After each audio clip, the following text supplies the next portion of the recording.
Vivement bonsoir, chers tous. J'espère que vous allez très bien, que vous êtes bien installés à la maison, parce que c'est notre challenge, c'est celui de éradiquer la propagation du coronavirus. C'est le seul moyen maintenant le plus efficace, c'est de rester à la maison, c'est bien se confiner. On compte sur vous, chers élèves, parce que le défi, comme je viens de dire, est énorme. Et bien sûr, on compte sur votre sens de responsabilité, votre sens de citoyenneté également. Et sachez-le, c'est une façon également de mesurer votre sens d'adaptabilité. Et les personnes qui réussissent dans le monde depuis toujours, ce sont les gens qui ont ce sens de s'adapter, bien sûr, positivement, c'est-à-dire dans le sens positif, s'adapter aux conditions quel que soit. Voilà. Donc profitez bien sûr de votre temps par faire des lectures, regarder des vidéos, suivre les chaînes nationales, bien sûr, qui vous dispensent un enseignement bien pertinent et vivez également avec vos siens et j'espère que tout passe très bien et qu'on regagne tous nos classes très prochainement. Bien, cette vidéo est destinée en fait précisément aux élèves de la deuxième année du baccalauréat. Tous, soit des candidats libres pour passer l'examen national, mais également tous les élèves de la deuxième année du baccalauréat, bien sûr, pour une maîtrise de la langue de Molière. Bien sûr, le dernier module est une très très grande importance dans le programme de la seconde année du baccalauréat. C'est le Père Goriot de Honoré de Balzac. C'est l'un des classiques de la littérature française, 19e siècle, le grand siècle de la littérature française bien sûr. Bon, je vais essayer de faire court et faire simple. Avant d'attaquer comme on fait dans la classe le texte, nous allons bien sûr jeter la lumière sur les contextes sociopolitiques qui étaient derrière la genèse de l'œuvre, en l'occurrence le Père Goriot. Ici, nous allons remonter un petit peu à 1814 dans l'histoire de la France. De 1800, alors dans 1814, la France avait connu le retour de Napoléon Ier, qui va passer tout simplement dans le règne trois mois. Après, il y aura ce qu'on appelle la restauration, c'est-à-dire le retour à la monarchie, le retour de la monarchie. C'était Louis XVIII qu'on va introniser de 1814 jusqu'à 1824. De 1824 jusqu'à 1830, c'est-à-dire 4 ans avant la publication du Père Goriot, publié à Sachet en 1834, c'était Charles X, le frère justement de Louis XVIII et de Louis XVI, qui va être le roi des Français. Le règne de de Charles X va connaître de grandes émeutes et son règne va avoir fin, comme je viens de dire, vers les 1830 et c'est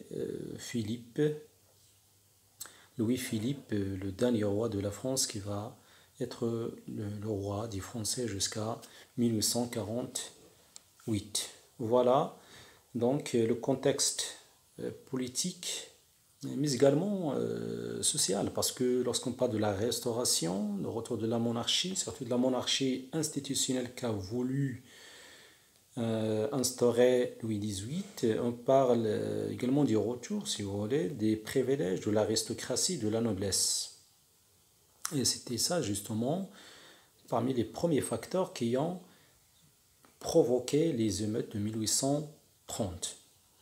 Bien, il importe à mon sens de faire un éclairage également sur les conditions, la situation, ou bien les conditions, si vous voulez, ou bien le contexte, pardon, le contexte littéraire qui était derrière également la jeunesse de Père Goriot.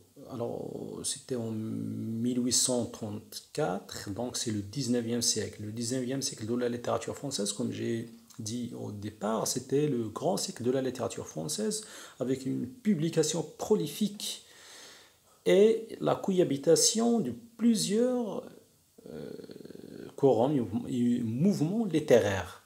Il s'agit du romantisme avec le monstre de la littérature française, en l'occurrence Victor Hugo, là, le symbolisme avec Paul Verlaine et Arthur Rimbaud et autres. On a le Parnasse avec Charles Baudelaire et autres également. On a après le réalisme, le surréalisme et le dandisme.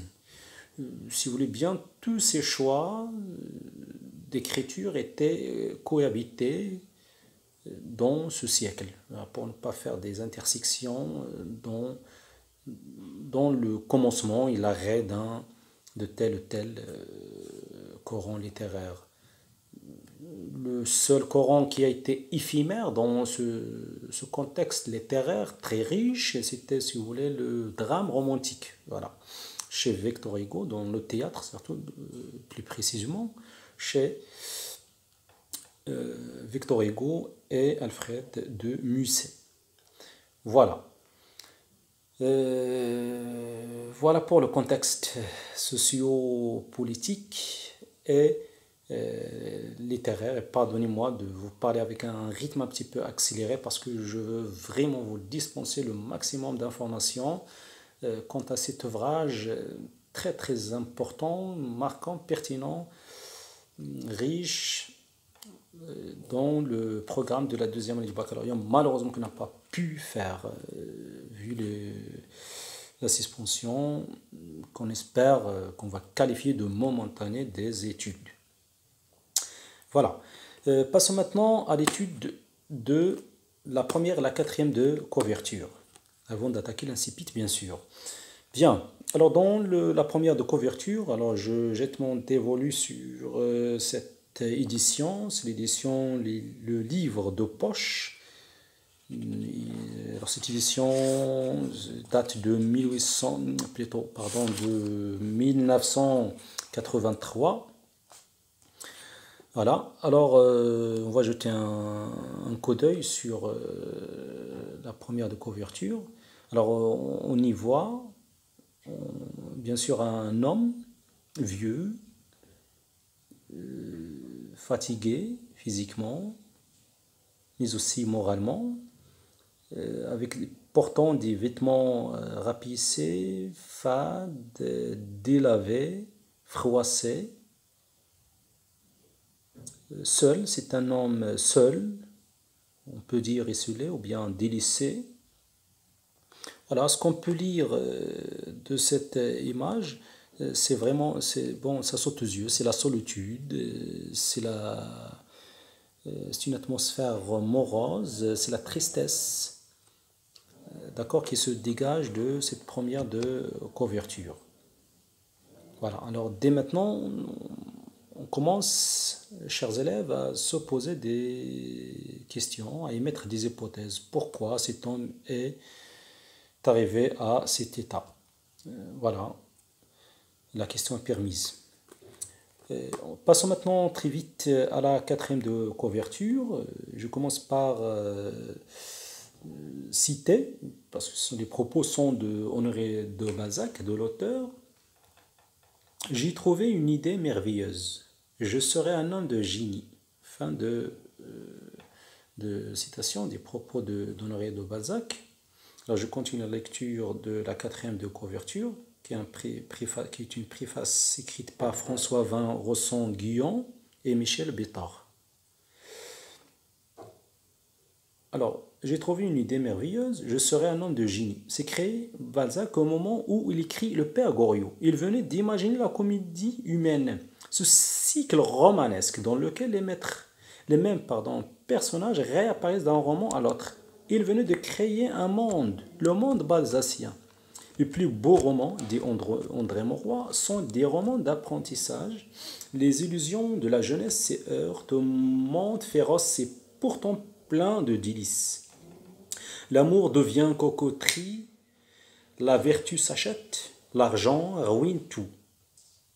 Seule la passion balzacienne, ici l'amour paternel, résiste, dévorante et implacable. Le père Goriot est la clé de voûte d'une œuvre géniale. Et c'est vrai, l'œuvre d'Honoré de Balzac est géniale. Pourquoi? Justement ce qu'il a expliqué ici, soit le critique ici, ou bien même la première phrase, le premier propos qui est celui de l'auteur. L'idée est géniale, c'est génial justement. Pourquoi? Parce que c'est la première fois dans l'histoire de la littérature qu'un écrivain va imaginer un univers romanesque qui ne s'arrête pas dans un roman, mais qui s'étale sur d'autres romans.